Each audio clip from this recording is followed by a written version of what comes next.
Uniqueness has to be authentic, it has to be you. Am I an insurance broker the same as 4,000 or 5,000 other brokers, or am I a distributor of insurance products? Remember, why spend your life trying to fit in when you're born to stand out? Well, you know, the thing is with me, if I think about my businesses, I used to be on these message forums on computer games.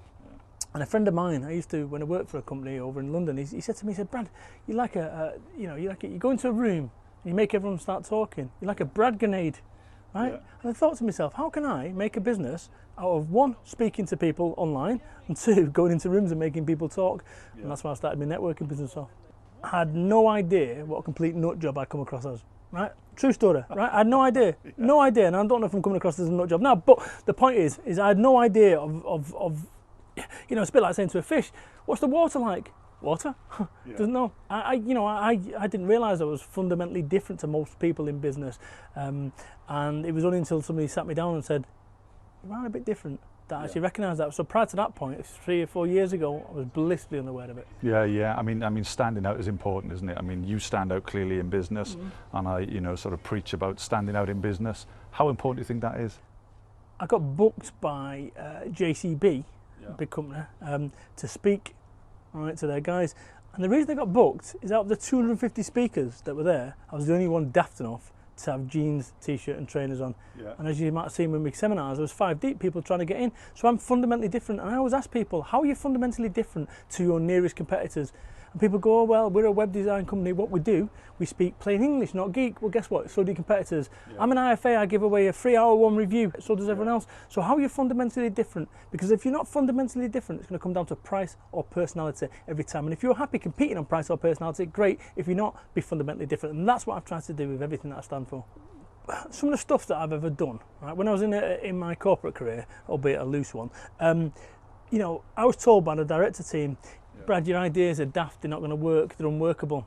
And actually those same daft ideas are the ones that I've applied throughout all my businesses. Yeah. And this is what people say, oh Brad, you're crazy, that's never going to work, you're crazy, you're crazy, you're crazy. And for the last 10 years I've had people call me crazy, and now, you know, you're on the front cover of magazines, double page spread in the Time, Brad Burton, genius. You've got to have some passion for it, right? And this is what, when you said to me, what makes my heart leap, I was saying from the outset, is making a positive difference. Yeah. You know, the thing that I said before, and I've been half facetious about the guy who's left his wife as a result of the book. I've had people who've left their jobs, countless people, probably 100 plus people that have contacted me to say they've left my job as a result of listening to me speak, or because they realise that I don't have a qualification to be named not one. I started my business with £25,000 in debt, a wife that wanted me to go and get a proper job. At least you know where you stand with a proper job. Tell that to the 1/6 of the HSBC workforce that's getting rid of. People that were working at weekends, the first day they knew they were losing their job was when Adam Bolton goes on Sky News and says the HSBC are losing 1/6 of the workforce.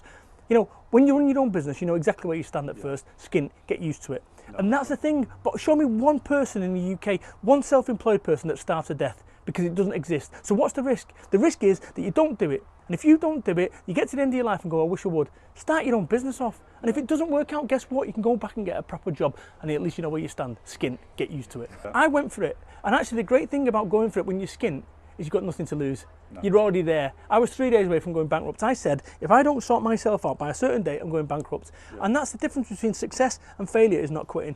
So I'm really fair with my time. So I had some guy ask me a question. So he asked me a question about business, and we'll get to that in a second. Asked me a second question, answered that. Asked me a third question, answered that. Asked me a fourth question, I went, let's say his name's Steve. Steve, have you read my books? Oh, I don't have time for that. I said, Steve, I don't have time to answer these questions. Thanks, mate. Cheers. Yeah. You know, this is the thing. All the answers are there for you.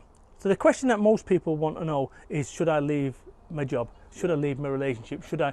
Because what happens when it comes to making difficult decisions in our lives, we get to that state of perturbation. It's simmering. It's just about to boil over. Oh no, I'm going to leave my job. I've had enough of this employer. I'm going to leave my job. Oh no, I'm not. Boom, turn the volume down. Yeah. And then all of a sudden, 6 months later, I'm going to leave my job, I'm annoyed. And you stay in that state of perturbation all your life. This is what people do. And I say to people, start talking yourself into things rather than out of, because we're all guilty of it. We're all guilty of that whole piece when you've got a difficult decision. And sometimes in life, some of the most difficult decisions, it's a bit like walking on a minefield. No matter which way you go, you're going to end up stepping on a mine. Yeah. So that's probably what I get asked the most, is that, you know, people asking me to make a decision for them. And I tell them I can't do that. But what I do say, this is a little term there from one of my books, which is, imagine if I've got a gun to your head and I said, right, make a decision or you won't see in the next 5 seconds, you'd make a decision. Yeah, probably take me 6. Right? No, you won't be here, right? That's what I call Manchester motivation, right? Because if you had a gun to your head, right, and I do that to tell people, say, right, make a decision fast, boom. When people have asked that and I've been at seminars, boom, and they go, They freeze. right.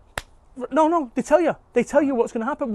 And that decision's the best one. That they've assimilated all the information, and they just don't want to make a decision. So that's what I do. Manchester motivation's a good one. See, I thought that making money that's what success is about. No, it's not. It's not. It's about being happy. And this is what I say to people: chase being happy. Once again, just to reiterate, Dad was a heroin addict, no qualifications, 25 grand in debt. I've been addicted to drugs twice. I've done 4 years on the dole. Yeah. And yet I run an international business. I've written 3 books and did it. Come on. So what happened to me is I was 31 when I decided to, that's not fair. When I say I decided to sort my life out, my teacher said to me I'd never amount to anything. And up until about 10 years ago, he was right. But I changed. I changed. And the reason I changed, my boy came along, Ben. And we've been talking off screen about this, and I don't know if we want to cover it in a second, but you know, he came along and I realised that this wasn't about me, and this is what I say, if your only motivation is a Q7, Audi Q7, it's not enough.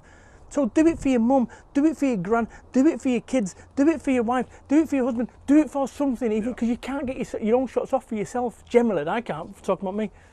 And there is a price to pay for business success. And I ask you this question, are you willing to lose your marriage? Are you willing to lose your children? Are you willing to lose your health? Are you willing to lose? What are you willing to lose? What are you willing to trade off? Now, maybe, just maybe, in life there's a trade-off in everything that we do, right? But I'm unwilling to give any more. I've given so much to get to this stage where you have contacted me to be on the show. No, I'm serious. But if I'd not done those activities for the last 10 years, I wouldn't have been invited. So some of the decisions, easy for me today, those decisions that I've made over the last 10 years have brought me to this point today. These decisions that I've made have brought me to the point where I'm getting paid even though I'm not there. So I don't believe that I need to be as attentive for the next 10 years because what people are buying into is my reputation. This is what I say to people. It's a great one for your audience, this, right? If you knew you only had 1 day left of your life, what would you do? And I say to people, go and do it. And the same goes for this whole piece about, if I'm selling extra days of your life now for £1,000, how many would you want? If you knew you only had 1 day left, how many would you want? As many as you could afford. And that says to me that today is as valuable as the last day of your life. The difference is we just take today for granted. Start looking at the whole thing and say, look, you know, yes, you can have all the business success in the world, but if you've got all the business success in the world and you're unhappy, you've got no success. Because you know what happened to me when I talked about me being unhappy 3 years ago? I had a nervous breakdown, right? And I'm not afraid to share that, right? I'm all right now, okay? But, you know, I had a nervous breakdown because what had happened is I was making some bad decisions, right? And I think we're all guilty of this in business, of making bad decisions. But a mistake is only a mistake after the event, right? No one, including me, wakes up and says, I'm going to go make a bad call today. But occasionally I do.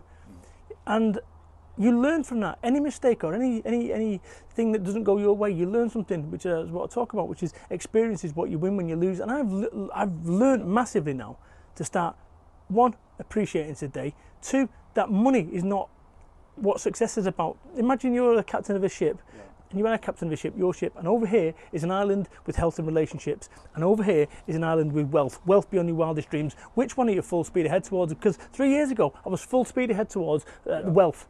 Right, because I thought that once I get here, I can sort my health out, I can sort my family out and all that sort of stuff. I was very fortunate to be able to pull back from the brink. But you know what? I ended up with success. I was ill. Success, I was ill. And this is what I see so many people that, you know, they're putting double downing on their health, double downing on their stress levels for business success. What's the point if you haven't got your health? So there's a balancing act to get it. And when you start a business off, you've got that enthusiasm. Because that's what you have in the first 3 months. You've got so much enthusiasm, so much excitement that you're going to change the world and this, that and the other. And then what happens is your enthusiasm and your savings start dissipating at about the same rate. And that's when it gets real. So you've got to have a reason. If your only motivation is money, it's not enough. If your motivation is that you want to work your cobblers off for the next 10 years so that you can take your children to Disney World and that you can buy your parents private healthcare, then that'll keep you going a whole lot more than you want an Audi Q7 with 22-inch wheels. But if I know that if I'm paying my mum's private healthcare and I know if I'm taking my children to Disney World, guess what? I'm doing all right. Yeah. And this is what I say to people: if you've only got this, oh, I want a £10 million business. Sorry, it's not going to be enough. You use something like you talk about rock climbing. Use something where you can peg it. Say, right, if I get there, I've made distance, and I've made progress. Made progress. Absolutely. Progress.